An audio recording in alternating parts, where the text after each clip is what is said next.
तो इसको ज़्यादा औपचारिकता तो कुछ करने की है नहीं। थोड़ा सा इसके बैकग्राउंड में भी कहना चाह रहा हूँ कि फॉर्म आज हमारे पास में कहाँ से आया। तो ये फॉर्म हमारे पास में इसलिए आया क्योंकि हमारे पास हम खेती वाले हैं। नजदीक से ले लो यहाँ है जी, मेरी बातों को समझने की कोशिश कीजिए कि ये जो हम फॉर्म की आज बात कर रहे हैं, ये फॉर्म हम इसलिए ले रहे हैं हाथ में क्योंकि हम खेती वाले हैं। लेकिन वो खेत हमारे पास आया कहाँ से? तो हमारे बुजुर्गों ने बहुत मेहनत करके जो खेत बनाए होंगे उस जमाने में, वो हमको फ्री में मिल गए। और अगर फ्री में मिला होता है तो हम उसकी वैल्यू नहीं समझते। और ये हालात में आज आ गए कि उन खेतों की जो कंडीशन है, बिना वो जो है वो बोल खाते में, तो हमने सरकार के साथ यहाँ इनकी जो हमारी पूरी जमीन हमको एक साथ चेक में की जाए। तो चेक में मंडा साहब आपके पास में कोई नियम नहीं है यहाँ। तो हम लोग यूपी के अंदर थे, तो हमने कोई हंगामा इस टाइप से किया कि मैंने अपने घर के गांव के वो जो फसल की हमारी वो फसल के सारे आंकड़े निकाल करके दिए। तो 1985 में वो 52 रुपये किलो गए। वो 52 रुपये किलो जब हमने उनको दिए तो उन्हें कहा अरे क्या बात कर रहे हो। मैंने कहा आओ ना देखो ये है हमारे रिकॉर्ड, हलिया हल बैल ये वो और कली मंडी अगर हमारा एक साथ होता तो शायद 4-5 रुपये किलो में हमारा बैठता है। अभी 52 रुपये किलो बैठा हुआ। हमने कहा इसलिए हमारे खेत को बराबर में करो, हमको एक साथ हमारी चेक में। तो वो हल्ला हुआ। तो साहब वो चेकबंदी के लिए गवर्नमेंट ऑफ उत्तर प्रदेश ने यहाँ 2 ऑफिस खोले, गढ़वाल के लिए पौड़ी में और कुमाऊं के लिए अल्मोड़े में। 6 साल बाद जब उनसे पूछा हमने 96-97 की भाई इनकी प्रोग्रेस क्या है, उन्होंने कहा ये तो एक्ट यहाँ काम नहीं चलेगा, वो तो यूपी का है, पहाड़ के लिए अलग है। फिर नया एक्ट बनने की बात आई। 96-97 से 2016 तक इन्होंने एक्ट नहीं बनाया। 20 साल लगा दिए।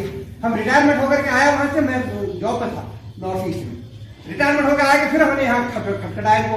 तब तक गरीब क्रांति अभियान नाम का यहाँ पर हमारे कल्जी खाल के है वो ब्लॉक के टूला गांव के गणेश गरीब जी की टीम मिल गई। मुझे बहुत अच्छा लगा। मैंने कहा तो काम कर रहे हैं उनके साथ गया, कुछ साल लगा मैंने कहा अब तो गाँव पकड़ना पड़ेगा सीधा इनके साथ ऐसे नहीं होगा। तो एक्ट जब हमने अप्लाई किया फिर हमने कहा लीजिए हम कैसे काम करें ऐसे करो, तब उन्होंने एक्ट पास किया 16 में। वो भी दबाव में किया। पास करने के बाद उसको लागू करो तो लागू नहीं हुआ। तो उसके लिए इन्होंने उल्टा हमारी जो 2-4 नाली जमीन हमको देना चाहिए था एक साथ में, बजाय इन्होंने कहते बाहर वालों को एकड़ के हिसाब से हेक्टेयर के हिसाब से जमीन देने का नया भू कानून निकाल दिया 18 में। फिर हमने कहा भी हम कोर्ट जाएंगे इसके लिए। कोर्ट जाएंगे जब कहा तो हमारे जो ग्रुप वाले लोग हैं ये सब नाराज हो गए। इन्हें कहा यार तुम क्या बात कर रहे हो लड़ाई। मैंने कहा हमको अपना गाँव को तैयार करना पड़ेगा, खुद अपने खेत खुद तैयार करने पड़ेंगे। और अगर ऐसा नहीं होता है तो ये तो हमको तो यहाँ से भागना पड़ रहा है। हम अपनी जमीन वाले होकर के भाग रहे हैं, उनको मूल निवासी होकर के यहाँ से आउट हो रहे हैं, तो ये नहीं चलेगा। तो ऐसा करने के बाद तो हमने कोर्ट की जब बात की तो ये धीरे धीरे सब साइड हो हमारे भाई। तो मैं अकेले फिर इनके साथ लड़ा, यहाँ हमको कोर्ट में नहीं जाने दिया गया। मैं 1918 यानी 20 तक हमको कोर्ट में नहीं जाने। तो फिर मैंने सुप्रीम कोर्ट के वकील पकड़े। वहां के वकीलों से पकड़ने के बाद में जाकर के ये मुद्दा जब इनको लगा कि नहीं मानेगा तो इन्होंने एक्ट पास किया, लागू किया 20 में। लागू तो कर दिया। अब हमें कहा साहब खेती हमने गांव के देखे वो देखे, फटाफट इसको कर भी तो करने को क्या उल्टा हमारे भाइयों को भड़का दिया। अब कहते तुम्हारा भाई नहीं मानता है क्योंकि खेत बहुत खाते में है। भाई मुझे खेत चाहिए, वो खेत उसका देना पड़ेगा ना मुझे। और खेत वो कहता मैंने दूंगा क्योंकि उसमें मेरा भी हिस्सा है। अब वो मुझे मिलता ही नहीं मेरा खेत, मेरे को मेरे भाई को देने को तैयार नहीं है। वो कहता तुम्हारा भाई नहीं देता है। भाई से लिखवा दिया इन्होंने, वो भी कानूनी तरीके से लिखवाया उसके साथ से, जबकि वो उसको साल को पता ही नहीं, लिखना भी नहीं जानता हो इतना, ऐसे लिखवा दिया इन्होंने। अब मैं कहता हूँ तो क्या करें। हम कहा ठीक है, अगर ऐसा है तो इस एक्ट के अंदर जो वो जमीन होती है हमको फ्री में इधर उधर होती है। ये एक्ट हम इसलिए लाए कि एक्ट में फ्री होता है। ऐसे अगर आप इधर का खेत उधर करना चाहोगे तो आपको उसको रजिस्ट्री चार्ज देना पड़ेगा। और बाहर वाले जिनके पास रुपये पैसा है वो तो हेक्टेयर के हिसाब से यहाँ खरीद रहे हैं, पैसा है उनके पास। हमारे पास तो यहाँ कहाँ से 15-20 हजार रुपया तो रजिस्ट्री चार्ज देने के लिए नहीं है, खरीदने का भी बात ही छोड़ दो। तो बाप दादा की फ्री की जमीन भी हम अपने हाथ में नहीं ले पा रहे हैं। तो हमने कहा नहीं, अगर ऐसा है तो हमारा जो खेत जहां जहां है उसको व्यक्तिगत करो, हमारे खेत को पहले मेरा व्यक्तिगत करो। ये खेत आज की तारीख में 20 आदमी के हाथ में है, 20 आदमी के हिस्से में है। ये खेत अगर मेरा है तो पिताजी ने मुझे दिया है ये खेत, और भाई को वो खेत दिया है। भाई तुम खेत को मेरे ये खेत को क्यों बेचेगा तू? ये कहते नहीं उसका हाथ बनता है, उससे लिखवा दिया। लोग उसको वापस लेने के लिए कोर्ट में गए, वहां पे कोर्ट में भेजे हुए हैं। बड़ी कहानी है। तो मैं इसको इसलिए कहने चाह रहा हूं कि ये जब तक हम जागरूक नहीं होंगे, जमीन है, जायदाद है, हमारे पास मौसम अच्छे है, हमारे पास एनवायरमेंट अच्छा है, हमारे पास सारी क्रॉप हो सकती है। एक से एक वक्ताओं ने यहाँ पर बातें की और 40 साल से मैं इसको देखा हूँ। तो अल्टीमेटली यहाँ पे मेरा ये कहना है कि आज की तारीख में ये संगठन हम लोगों ने बहुत मेहनत से बनाया है, और ये संगठन आज की तारीख में जिस स्टेज पर आया हुआ है वो आज आप लोगों को कहानी मालूम है।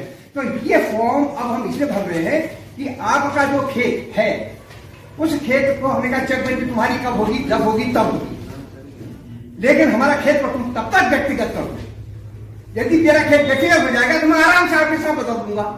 अपना तहसील जिसकी जो तहसील है, विषय मेरे हिस्से की बिक्री कृषि भूमि एक साथ चेक में व्यक्तिगत नाम पर दिलाए जाने हेतु प्रार्थना।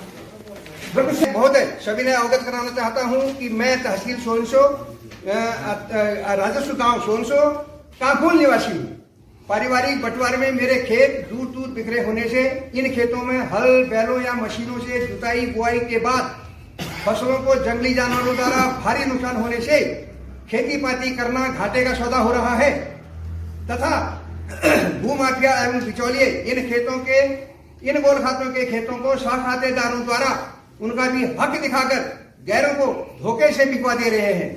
ऐसे में अपने खेत वापस पाने हेतु अनेक जागरूक एवं आर्थिक रूप से सक्षम लोग राज्य के विभिन्न न्यायालयों में गुहार लगा रहे हैं, किंतु गरीब असहाय व रोटी रोजी के लिए गांवों से बाहर नौकरी पेशेवर लोग जानकारी के अभाव में भूमिहीन हो रहे हैं।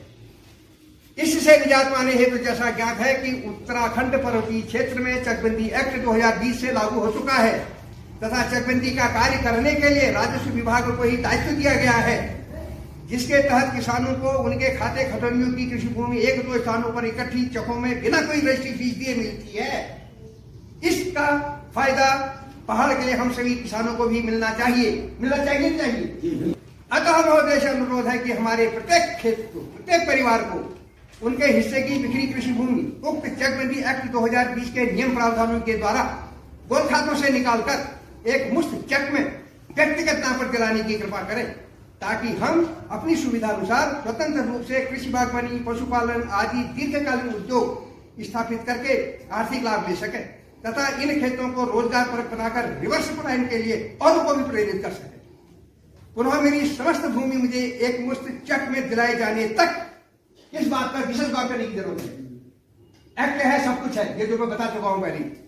पुनः मेरी समस्त भूमि मुझे एक मुफ्त चेक में दिलाए जाने तक मेरे कब्जे के प्रत्येक खेत व भूभाग को यथास्थिति में ही रखकर उन्हें तुरंत गोल खातों से अलग करके मेरे व्यक्तिगत नाम पर कराने की कृपा करें, ताकि भविष्य में इन्हें बिना मेरी लिखित अनुमति के कोई दूसरा व्यक्ति धोखे से इधर उधर करने या बेचने न पाए। अभी ऐसा हो रहा है कि हाँ, तो कोई भी दूसरा व्यक्ति धोखे से इधर उधर करने या बेचने न पाए तथा पहाड़ की संस्कृति फले फूले और डेमोग्राफी में बदलाव भी रुके और